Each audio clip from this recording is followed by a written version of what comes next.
Good evening. Good evening. Welcome.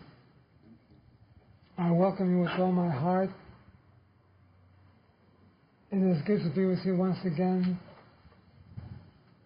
on this hot Thursday evening. We can all sweat together. We'll become one in the sweat.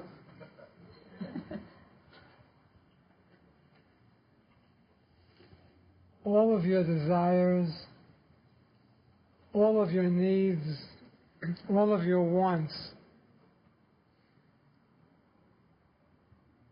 are already within you, waiting to be fulfilled and expressed.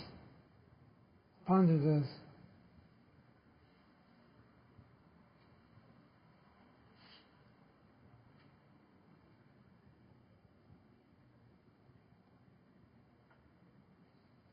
All of the masters,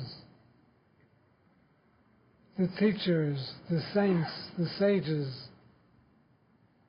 that you have worshipped all of your life, whether it's Buddha, Christ, Muhammad, Moses, whomever, have always been within you, waiting to be expressed.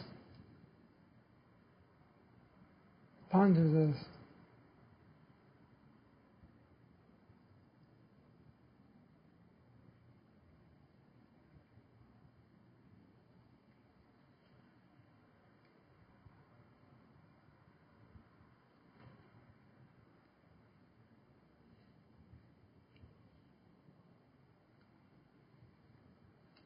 The only problem you have is that does not allow these sages,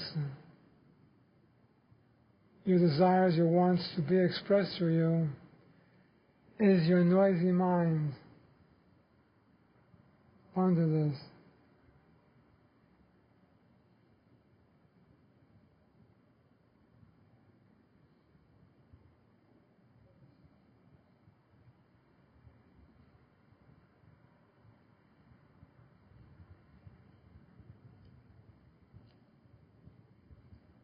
Whatever you see in your life right now, good or bad, is a result of your thoughts and your belief. It has no other reality. It is not permanent. Ponder this.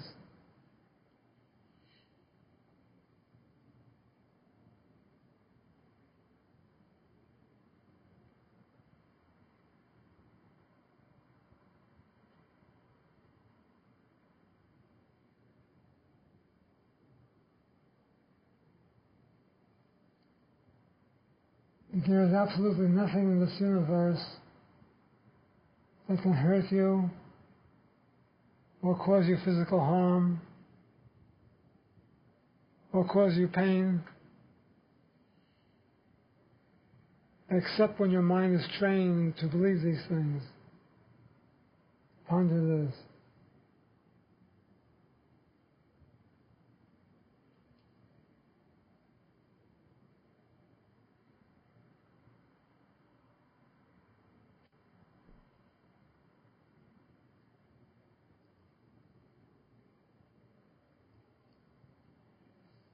You have absolutely nothing to do with this world or this universe or with others. Yet at the same time you are this universe. You are places and things and others. Ponder this.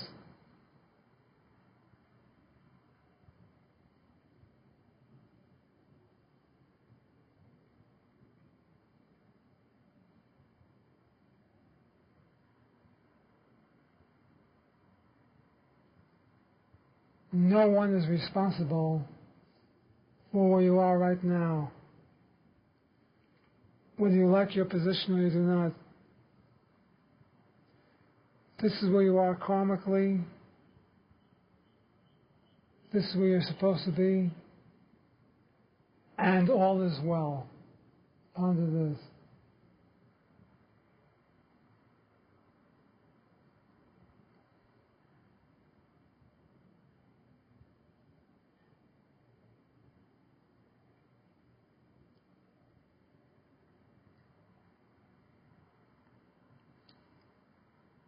You are not what you appear to be. The world is not what it appears to be. The universe is not what it appears to be. Your God is not what it appears to be. Ponder this.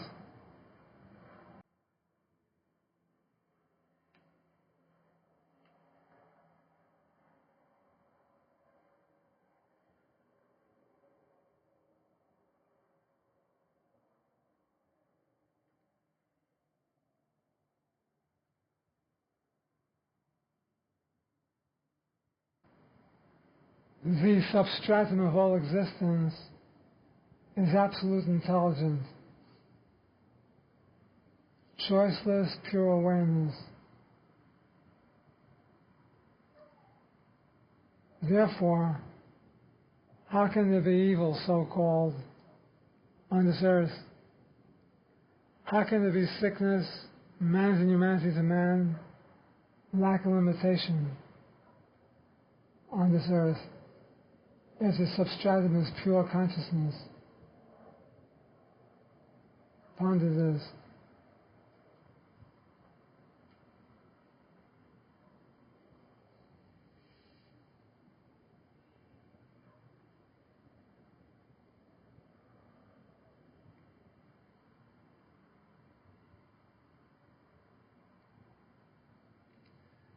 Everything that you behold with your senses is an optical illusion.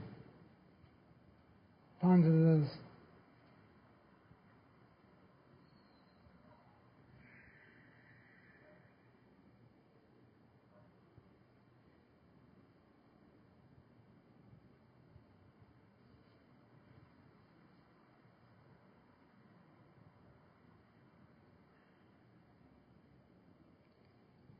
There is only one intelligence,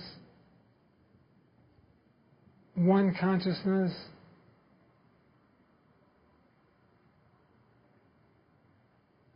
one awareness, one ultimate reality, one life. And you are that.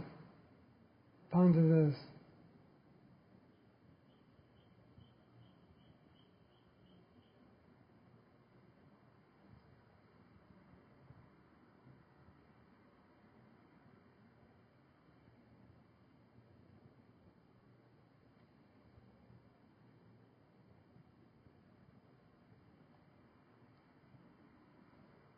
To free yourself from this optical illusion, this Maya, the mind has to be controlled by finding its source. Ponder this.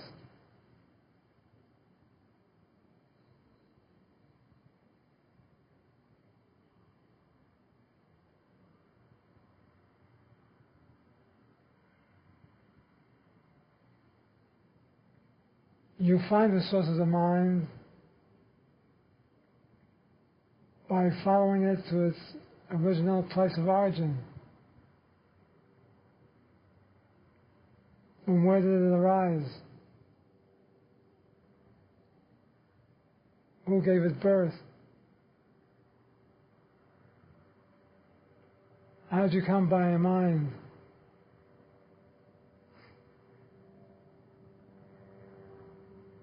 By inquiring into the nature of the self, you attain unconditional freedom. Ponder this.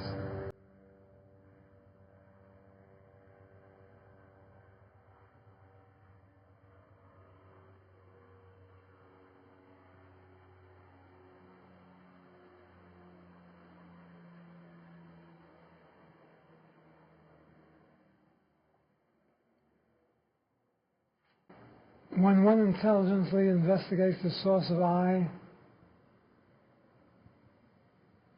one then ultimately becomes free from the bondage of I and becomes all-pervading, omnipresent consciousness. Ponder this.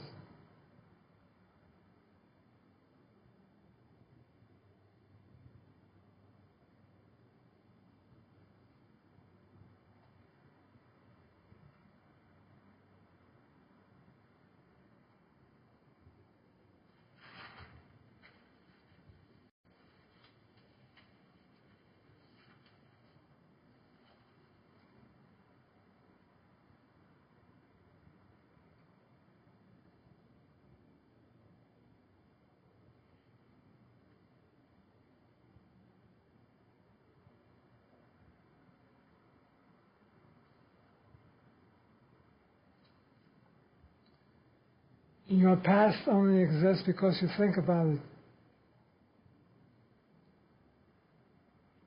Your fears, your frustrations only exist because you think about them.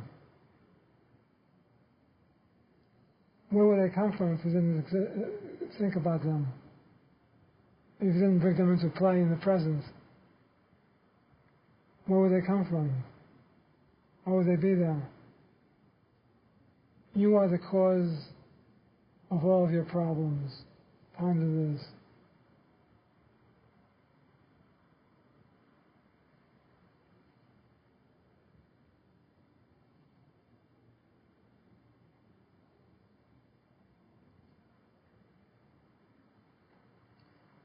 The so-called good things of your life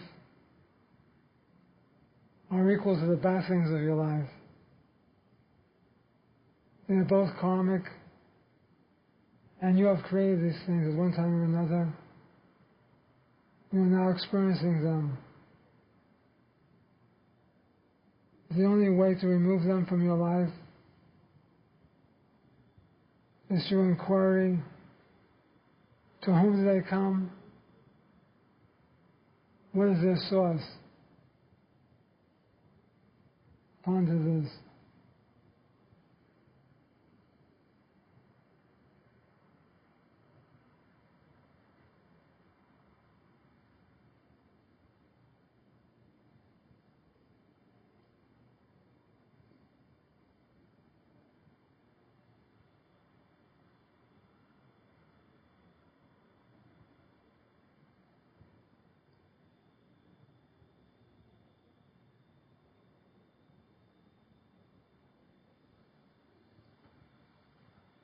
Who is the one that is pondering all these things?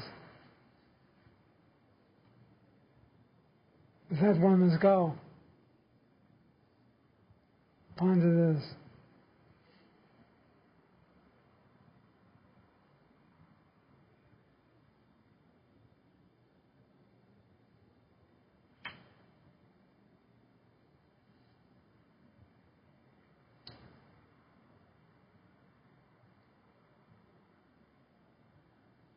And you have absolutely nothing to do with pondering anything.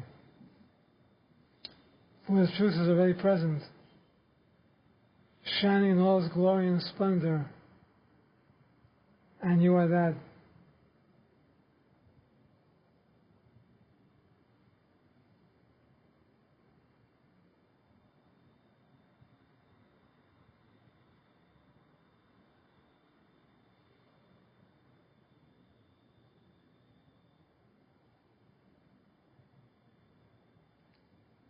There is really nothing you have to do to become self-realized. Only to get yourself out of the way. Ponder this.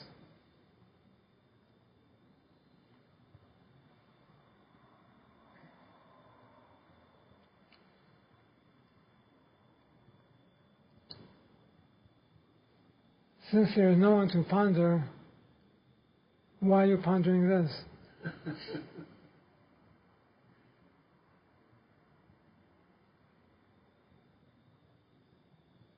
You are beyond pondering,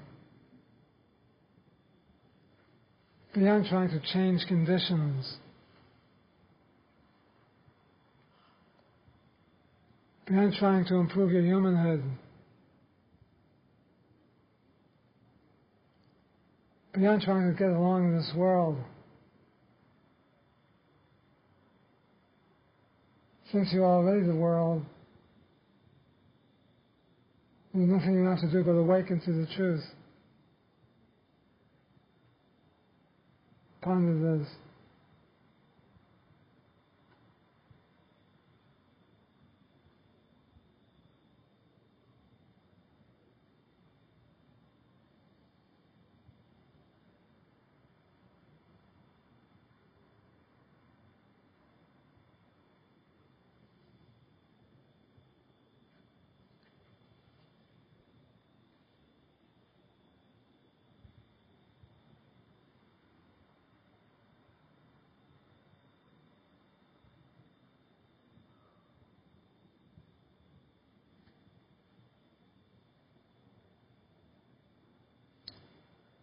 To be yourself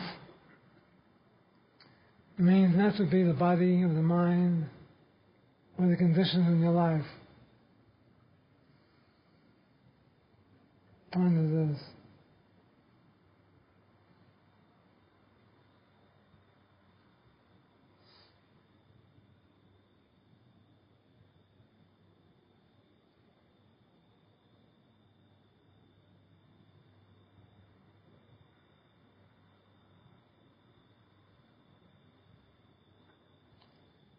To be always happy,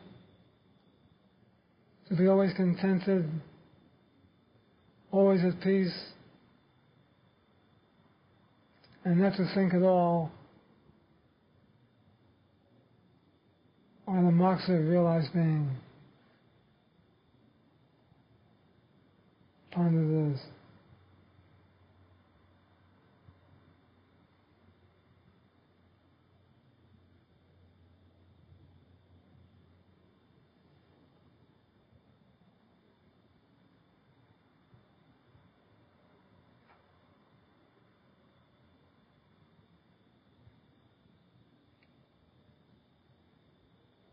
What you see in this world is only yourself. You can never see anything else. Wherever you look, you will see yourself.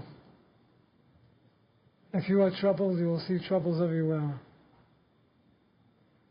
If you are at peace with yourself, you will see peace everywhere. You are the cause and creator of your particular world, and yet you have the power to change it. By turning within and not reacting to the things of this world whatsoever. Ponder this.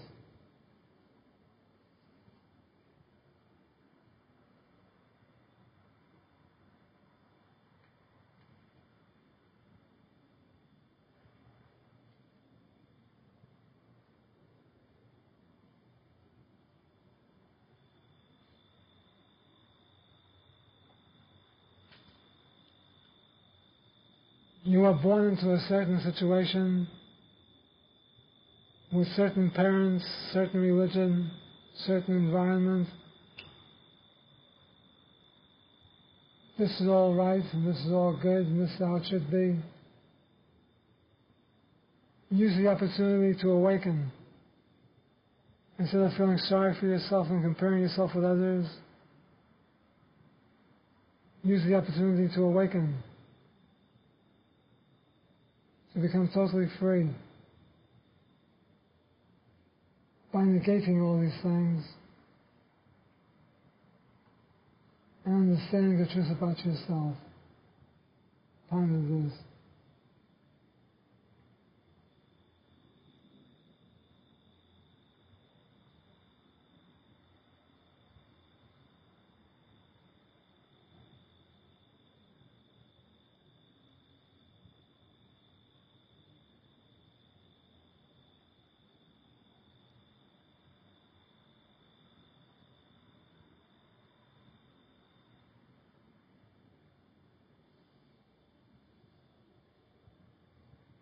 There are no situations or conditions that come into your life that you cannot handle.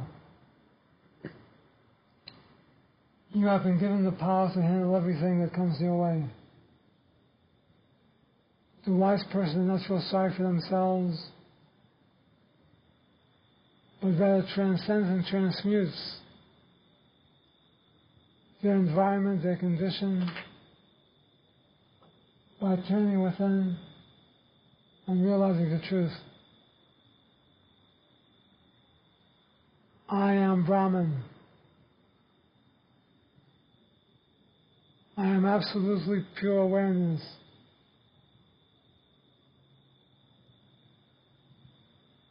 I am consciousness. I am Satchitananda.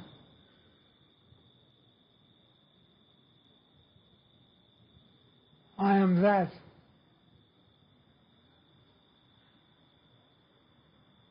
Ponder this.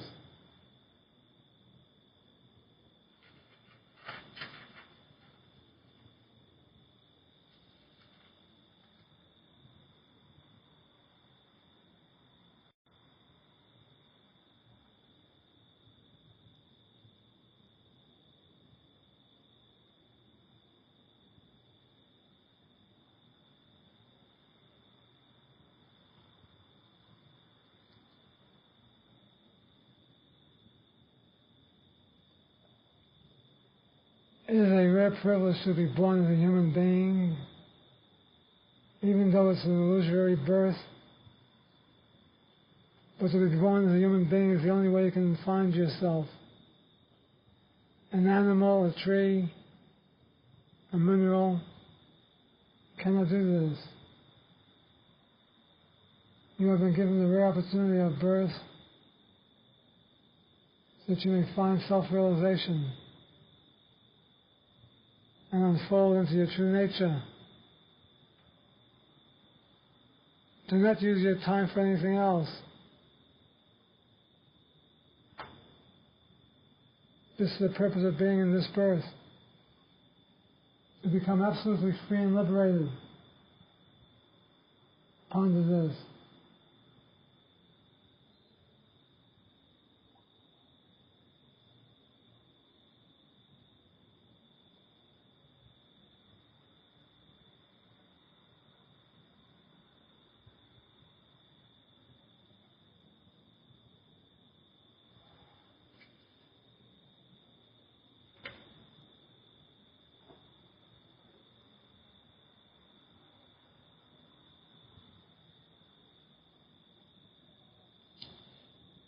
You do not know how much time you have left in this body.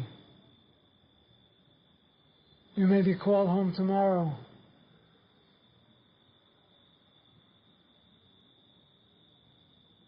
You may leave your body tonight, this very hour. What have you been doing with your life? For what is this which determines where you go from here? This life is a continuum. It doesn't end. It merely continues from where you left off. This is why people who commit suicide make a grave mistake. For they think they're going to become totally free and liberated. On the contrary, you will take a short rest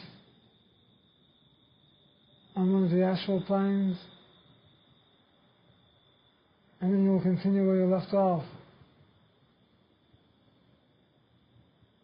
Your job is to find total realization, become absolutely free, and not come around the circle again and again. Rebirth, problems,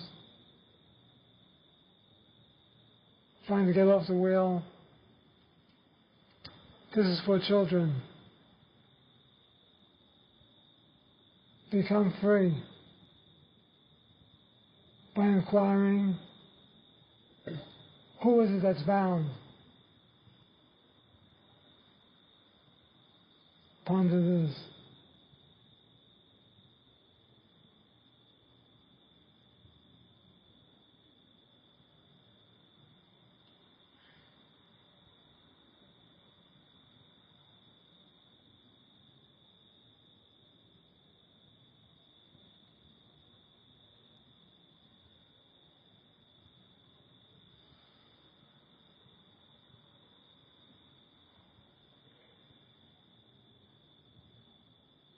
Do not believe that anything that has happened to you, to your body, to your affairs, has been erroneous. Everything that's happened to you has been necessary. You are in your right place, going through the right conditions. You are with the right people. You are where you're supposed to be. The wise person does not complain about their lot. They rise higher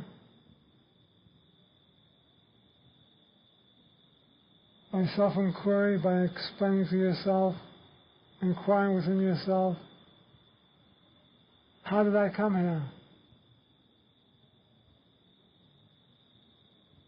What is my source?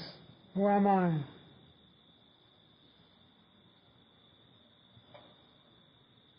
And becoming totally free and liberated. Ponder this.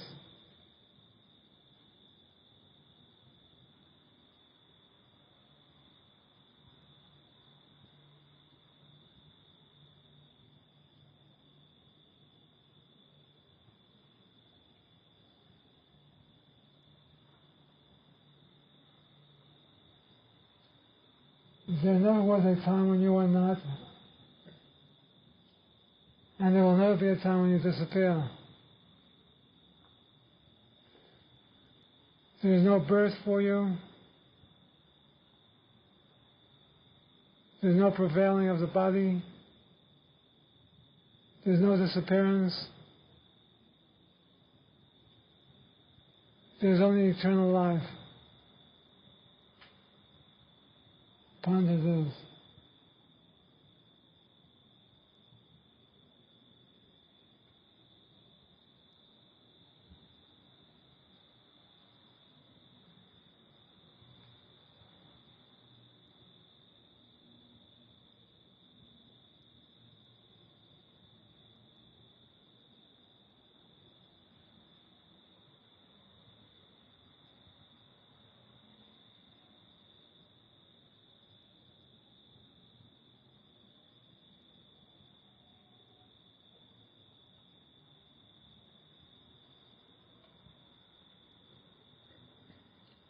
The mind cannot destroy the mind.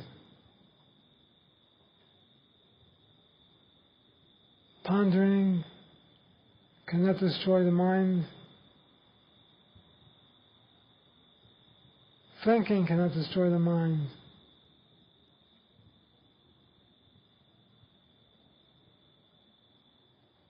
The only way to destroy the mind is to inquire to whom is there a mind.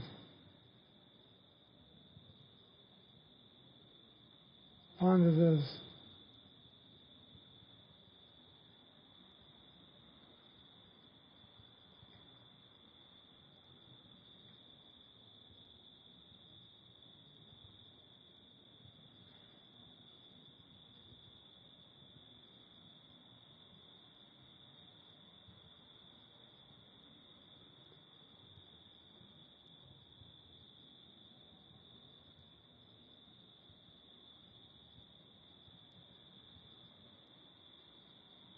You are already free and liberated, and there's really nothing you have to do. Just be yourself. Ponder this.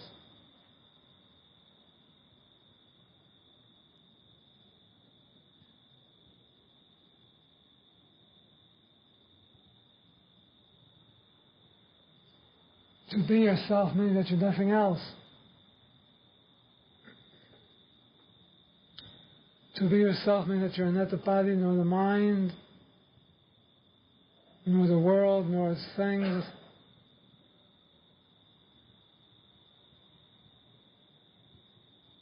To be the self means that you're the imperishable self, which is all-pervading,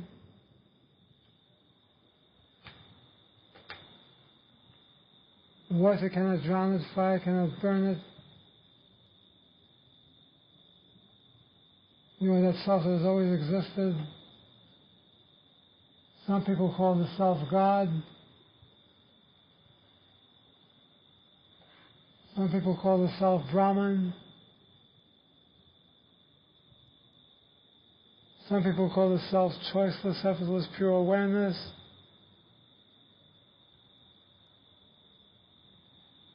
It makes no difference what you call the self.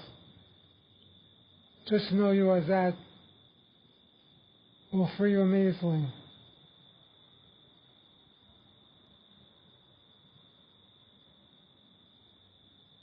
Ponder that.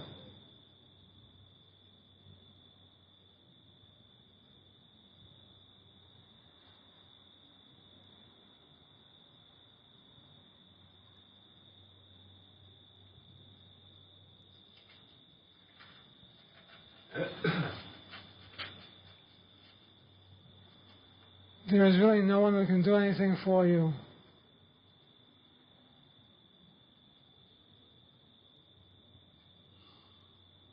I cannot really do anything for you because I am really in yourself.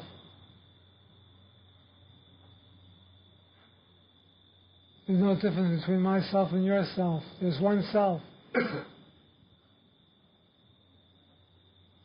Therefore, when you look at me, you see yourself. What do you see? Ponder this.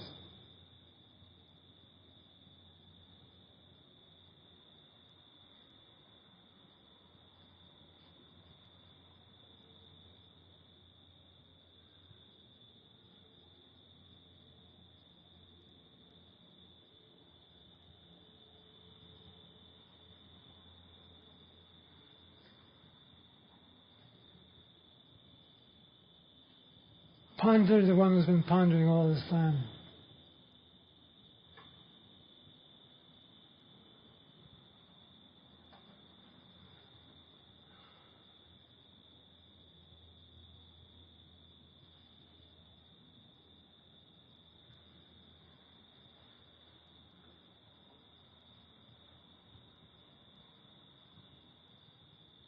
Ask yourself, who am I?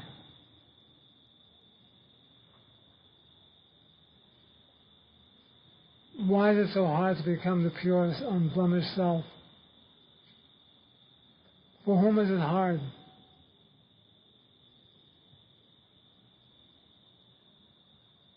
Ask yourself, why do I think I'm human? I have to go through experiences.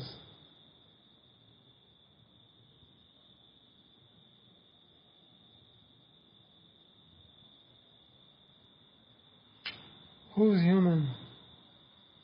Who has to go through experiences? Ask yourself. Ponder this.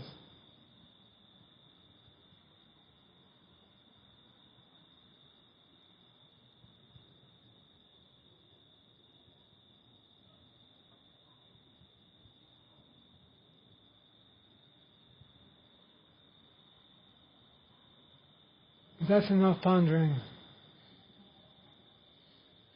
Feel free to ask questions. You've pondered yourself out.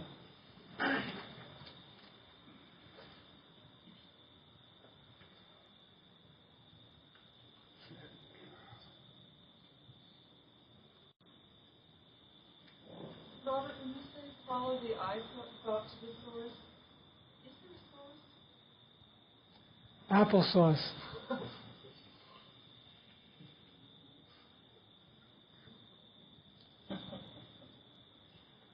There is a source as long as you are human. When you are human, you are a person, you are a lady. Then when you're working on yourself, you have to follow yourself to the source, the I thought. But when you awaken, there never was a source. That's why I always say applesauce. Because the source only exists like the body exists, like the world exists, like the universe exists. For whom is there a source? For the person who has to find it. Therefore, as you find the source, as you go towards the source, and you do it earnestly, the source and all its manifestations will disappear totally and completely. So there is a moment then when a person on the verge of enlightenment will say, oh, there's the source, and then the source disappears. No. They will not say there's the source. For there will be nobody to say that left.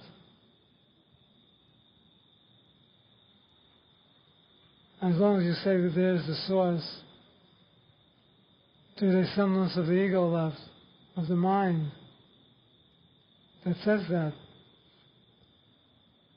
When you really awaken, there will be nothing left to say or do or be.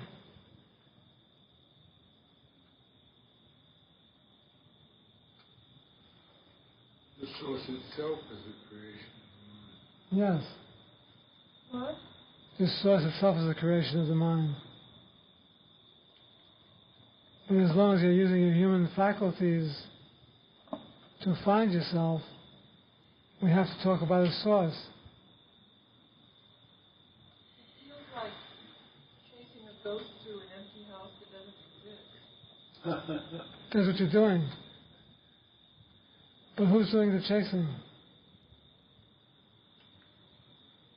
The one who's doing the chasing does not exist either. Yet you have to do all these things to awaken. Not really, you don't have to do these things, but you want to do these things. Otherwise you would just awaken and be free. Right now.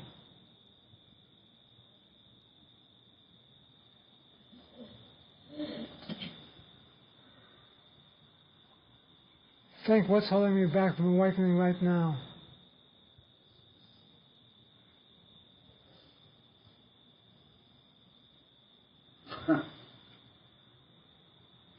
Right, friend. That's it. Thinking. Thinking I'm an individual. Of course. Thinking anything. Who gave you permission to think? You did. I'm trying to stop you from thinking. To pull your mind away. And you'll be free of it.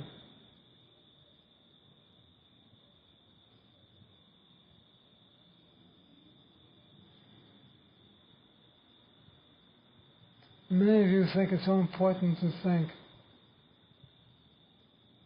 You believe that if you didn't think, your world would fall apart.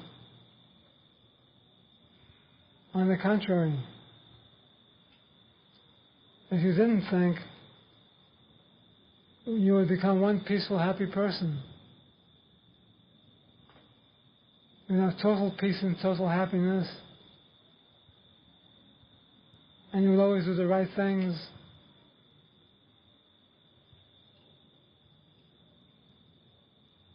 But because you think you have to think, the problems arise, problems come and go. You exchange one thought for another.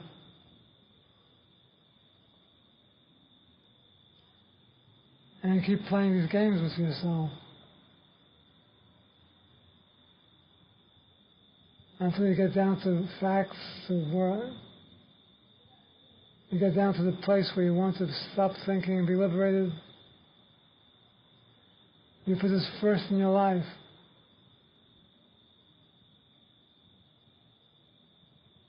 You have to be totally honest with yourself by asking yourself, what is first in my life?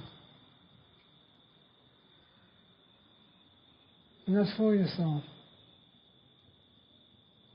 The first thing in your life is what you think about most of the time. If you believe there's something wrong someplace, you are holding yourself back tremendously from being liberated. Just by that thought that something is wrong, either with me or with the world or with somebody else. That thought alone keeps you back, bounds you, keeps you bound. Break the bondage by removing the fear of stopping your thoughts.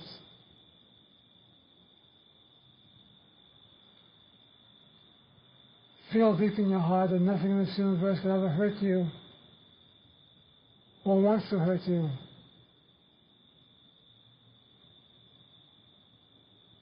Everything has been necessary in your life. It's all good. As you see yourself this way, your consciousness will expand and you will make tremendous progress on this path.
I've gotten out of tonight, Robert, is a feeling of hopelessness when I see what a jail that I've created for myself with all these thoughts or perceptions or opinions. It seems like a vice. V-I-S-U-S. And it seems so strong. Seems like you can't open the door. It's like a lock. Every new perception or every new thought is another lock on the door. There's a million locks on the door. Any comment on that? Of course. Inquire, to whom does this come? Who has this problem? As long as you think yourself as George, then George has this problem. When you begin to see that you're not George, you never were George, George is just a name given to you at birth.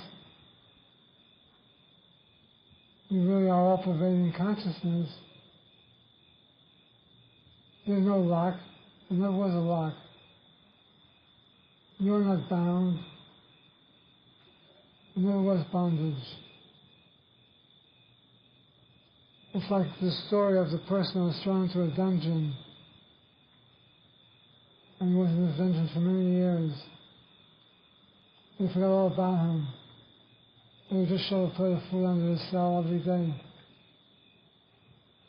And he just sat there crying to himself year after year, saying how to get into this bondage,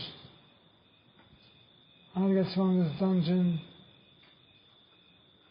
feeling sorry for himself. One day, after being in prison for many years, he became very aggressive with himself. And he said, I no longer care about being alive or dead. I no longer care about being here. I no longer care about anything. And he went to hit his head against the wall. And hit his head against the door of the cage, of the dungeon. And lo and behold, the door was open. The door had always been open. It was never locked. For 20-odd years that he was in prison, The door was never locked. It was only when we had the courage to stand up tall and all fear was gone that we found out the door was open. So we simply walked out of the jail. No one recognized him, no one knew him. No one had seen him in 20 years and was completely free. So it is with us. We are in a jail of our own making. We limit ourselves. We feel limited to a body, circumstances. We think we're human, frail, and are subject to disease, karma, and all kinds of problems. This is your jail. It is in your belief system. In truth, no one was ever bound. There's no one to become free.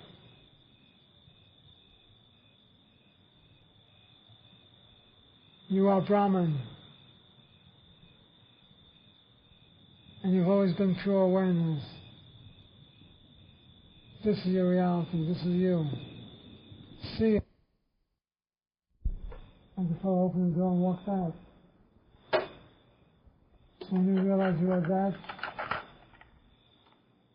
you will become omnipresent, all-pervading consciousness.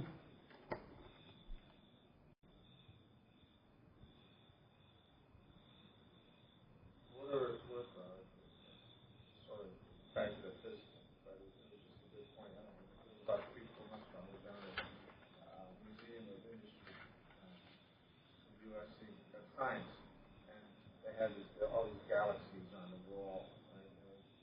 And they were explaining all the different galaxies. Anyway, there was one star or something that was like, I don't know, 20 million years old or something. And they just said that this star is made out of the exact same properties that human beings are made out of.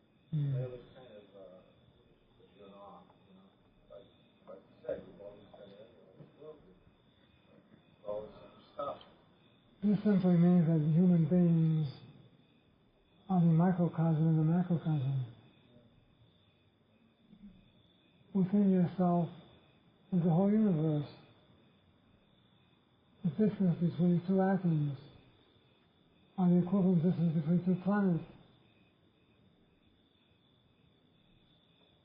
And as you go within the atom, within yourself, you will find comparable universes and their atoms. And you go within that atom, and there are more universes. There's no end to it. Infinite. It's mind-boggling. But the question remains, who are you that experiences this? That's what you have to find out.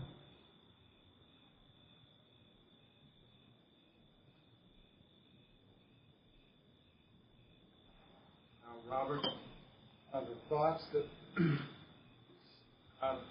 we have, are they just inside the brain, or do these thoughts exist like atoms outside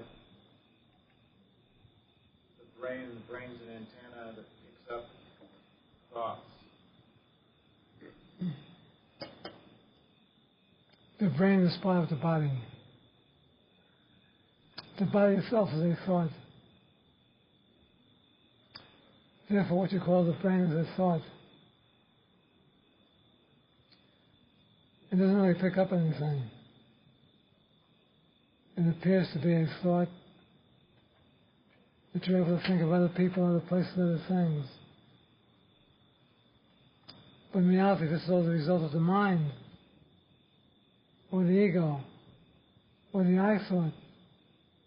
All these things are synonymous.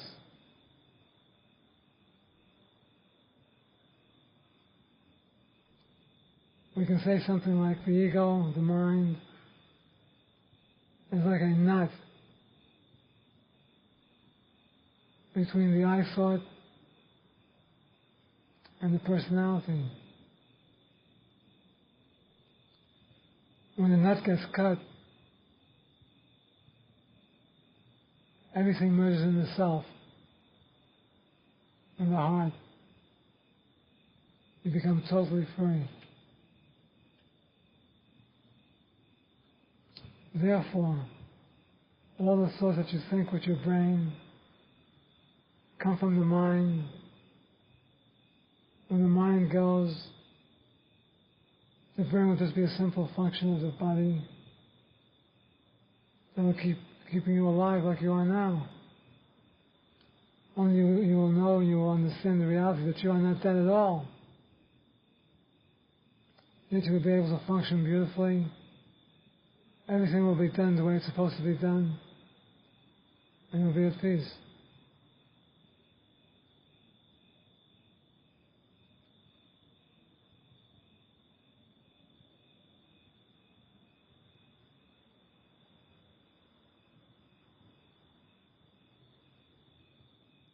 Robert, the deep sleep mind exists or not?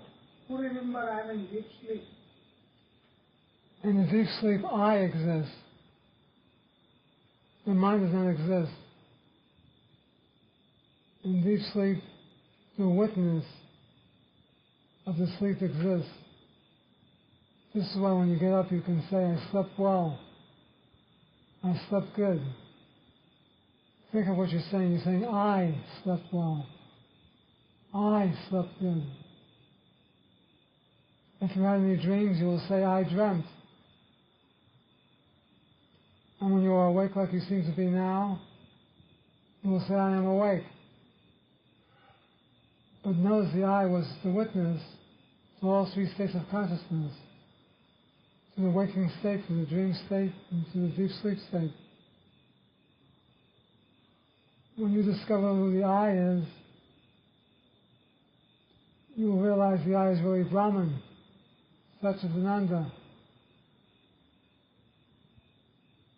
And there's no one to sleep, no one to dream, and no one to be in this consciousness that seems to be real. This waking state is just another dream. That's all. So find out who the I is who sees this, who witnesses this. And you become totally free of the whole ball game.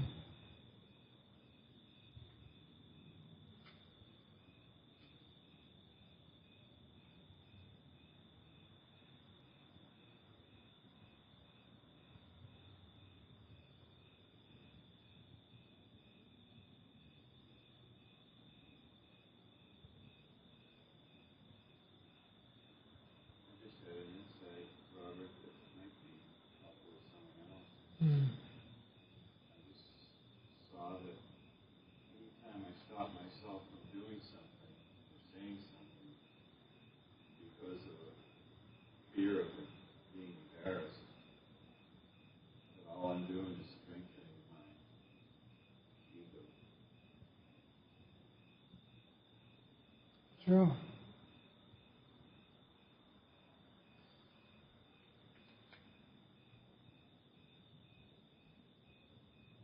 Then what you're saying is the I is really independent of everything that's going on in my life. Yes. But it gets identified with it and thinks it's really happening to me. Exactly. And it really isn't.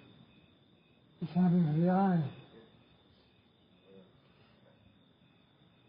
It has nothing to do with you. The I is going through all these experiences, the I thought. If you can really separate yourself from the I, you'll see that you never have any.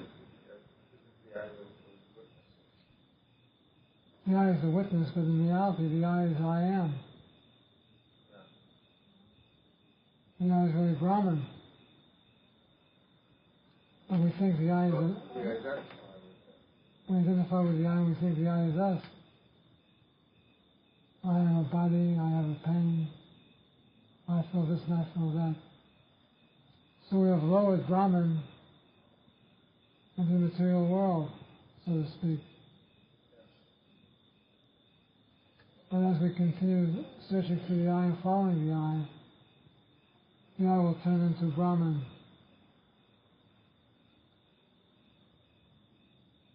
The I will become I am.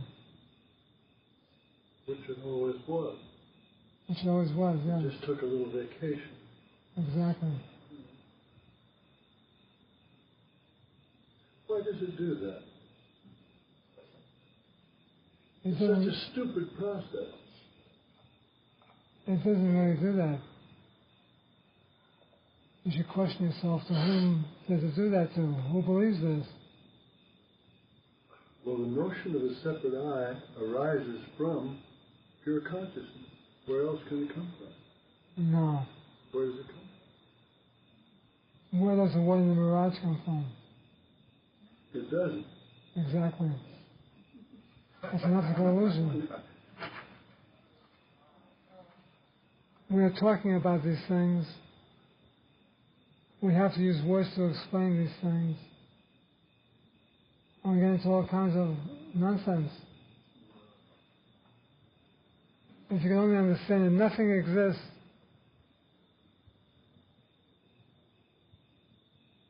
there is nothing that actually exists the way you think it does.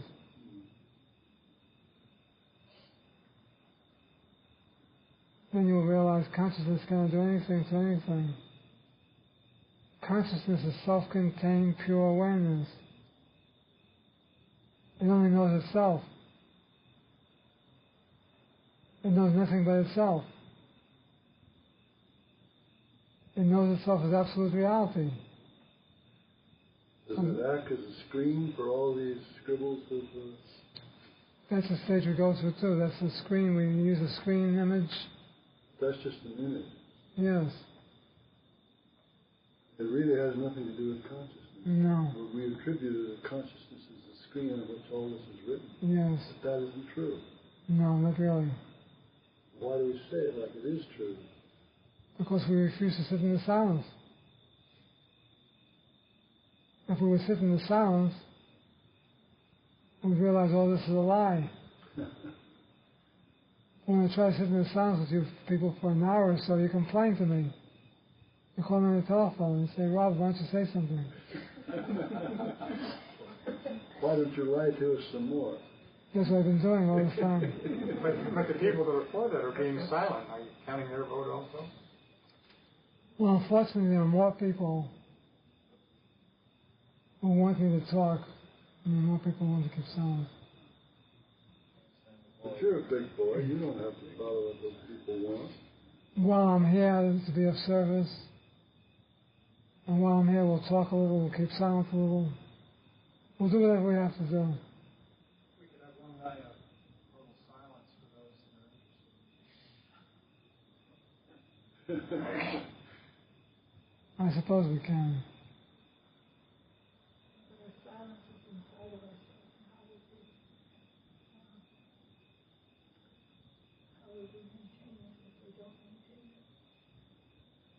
The silence is within yourself. How will you maintain it if you don't maintain it?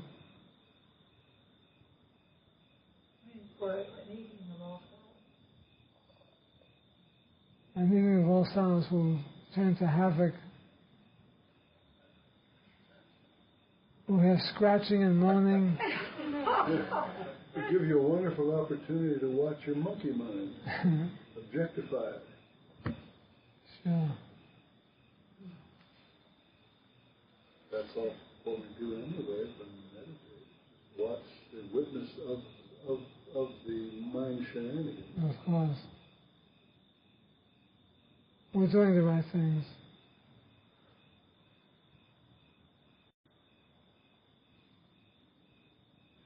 The person who's meditating or sitting in the silence, he can only know. I mean, I think in my mind there's always something going on. There's always this stuff going on. So I guess that's what I think the world always is, right? Sure. What you think and believe, that's the world. You create the world. Always remember everything is in a state of flux. Nothing is solid in this universe. Nothing is what? Solid. Everything is in a state of movement. The mind is the energy that causes the change to take place, that molds the energy into what you believe. That's why certain metaphysical organizations teach you about mind. They tell you that mind is the most powerful tool you've got. And you can become anything by thinking about it. And you can. But what you're doing is you're pulling yourself back into Maya by using your mind. It is true you can do all kinds of things by using your mind. But in the highest truth, you will be downgraded. You'll pull yourself down. The highest teaching is to destroy the mind, to get rid of it completely, absolutely.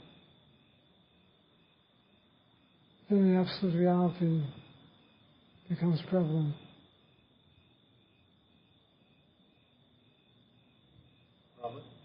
The pure witness, whatever that might be, although it's a pretty neat thing, it is part of the duality. The pure witness is beyond duality, but it's not realization. Well, there is a witness. Is there not a witness that is, if there's experience of witnessing objects, isn't that a dualistic situation? Yes, you can call it dualistic, sure. This is kind of a two-part question. What's the other part? Okay, maybe the word pure witness. Let's assume there's some kind of a witness that there can be an experience of witnessing objects in this kind of wonderful, magical, detached way, as compared to the normal human experience. So I guess you really answered the third part of the question in the way that, on the way to reality, eventually that has to go too. Yes. I mean, that dissolves. The pure witness can be compared to the screen. And now the second part of the question is just sort of speculative, I guess, but on the way to this reality business, whatever it may be, could it be that some people maybe hang out more in that witness space than others? Some might. Well, of course, it's all very possible. People hang out in all kinds of places. You don't have to spend a certain number of hugas in the witness before you can.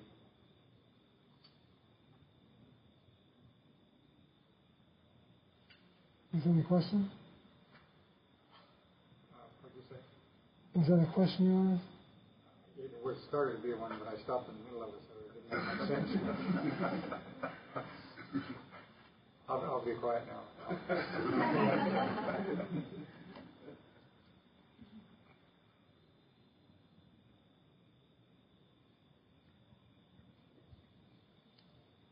The screen is the witness of all the images superimposed on it. The screen is also like the paper on which typeset is imposed on it. You type on the paper, but if you didn't have the paper, you couldn't type on it. You have to have the paper in order to be able to type on it. So what we do is we read the words, the images, and forget about the paper which is imposed. The words are superimposed on the paper. So it is with us. In reality, you are like the screen or the paper. And all of the world images are imposed on you, superimposed on you. So in a way, you can consider that duality, but it's a very high state of duality. If I can be noisy again, can you sort of talk about, as long as you're going to be talking about this kind of thing, can you sort of talk about two kinds of witness experiences? You can surely talk about a witness experience where there's an experience of kind of being a witness or witnessing objects, be they thoughts or physical things or sensations. You can talk about that kind of experience. But isn't there another kind of a witnessing that you frequently refer to that doesn't have that particular division between a witnesser and that that is witnessing? As long as you are witnessing, there has to be something that you witness. There has to be an object to witness, or you can be the witness. Somehow there's some kind of awareness that happens that includes the same sort of things, even though they're not objects, so to speak. You're speaking about the times I talk about the paradox of being the self and also seeing the images, which is a paradox, where you realize yourself as the self. The way a Jnani that is embodied sees the world, the Jnani sees the world as a self. Everything is a self, and that's never forgotten. Everything is a screen. And all the images, people, places, and things are superimposed on the Jnani. The Jnani is aware, one, that he or she is all-pervading omnipresence. Two, there's nothing else but the self, which is the Jnani, in expression. Three, the Jnani is able to see both. The objects, like the average human being sees them, but sees them as the self. So it becomes a little mind-boggling when you get to that stage because you can't explain it. There are no words to explain this. The finite can never comprehend the infinite. But suffice it to say that only the self exists,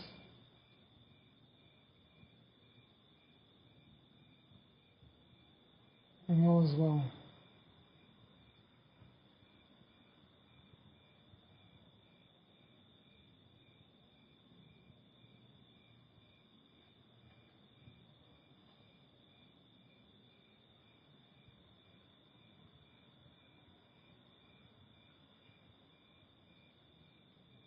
Mary, why don't you read the Jnani?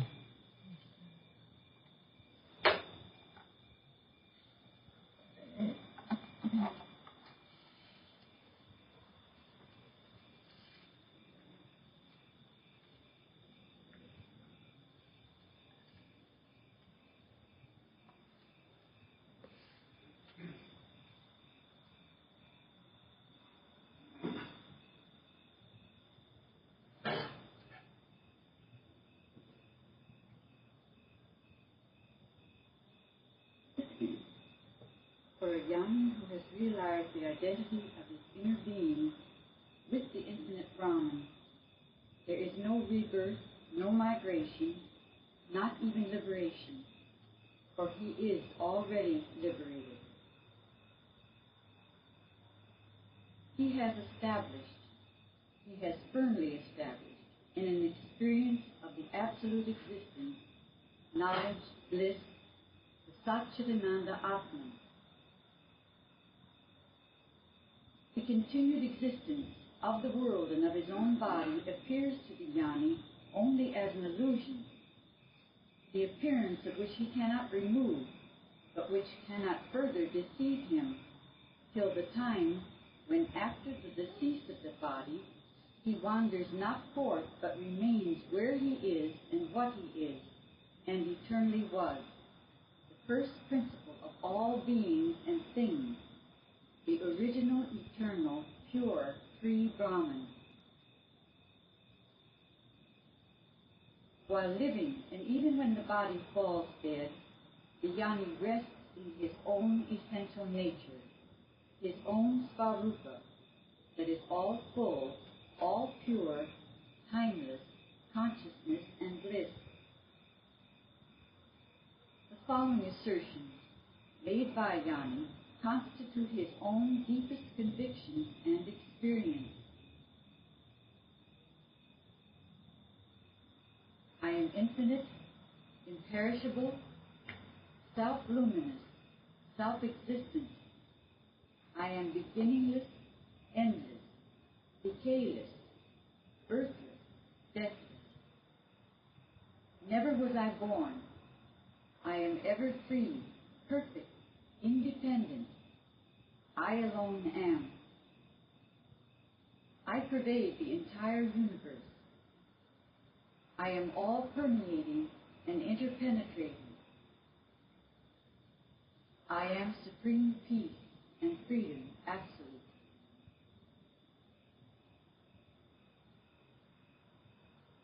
A Jnani lives forever. He has attained life everlasting. Cravings torture him not. Sins stain him not. Birth and death touch him not. He is free from all cravings and longings. He ever rests in his own Satchidananda Svarupa. He sees the one infinite self in all, and all in the infinite self, which is his being.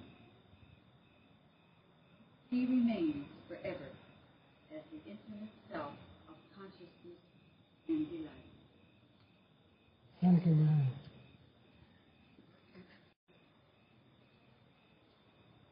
Now, let us sit in the silence for a while. We are not meditating. We are simply sitting in the silence, observing our thoughts, watching what goes on inside. Do not try to change your thoughts or push them away. Just observe, watch, and everything will take care of itself.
Shanti, Shanti, Shanti, please.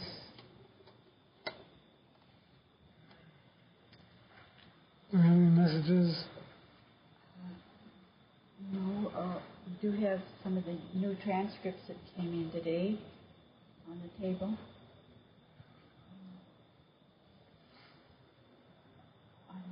We have prasad.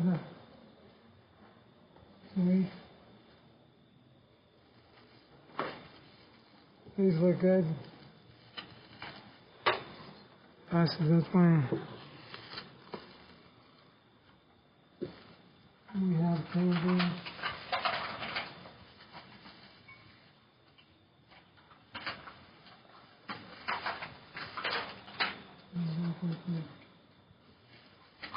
What?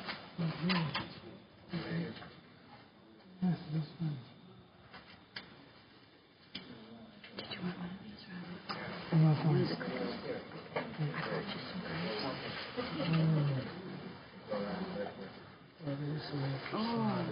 Oh, we have more prasad. Oh my gosh.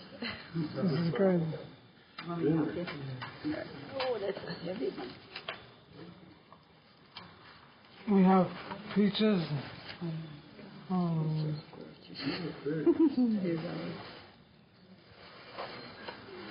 This is beautiful. Oh my gosh. Did you go there before? No, they were on the table. They just said, I'm just bringing them. I'll take this one around. I'm going to take one. I have to take one. We have some delicious figs. Peaches. All kinds of good things.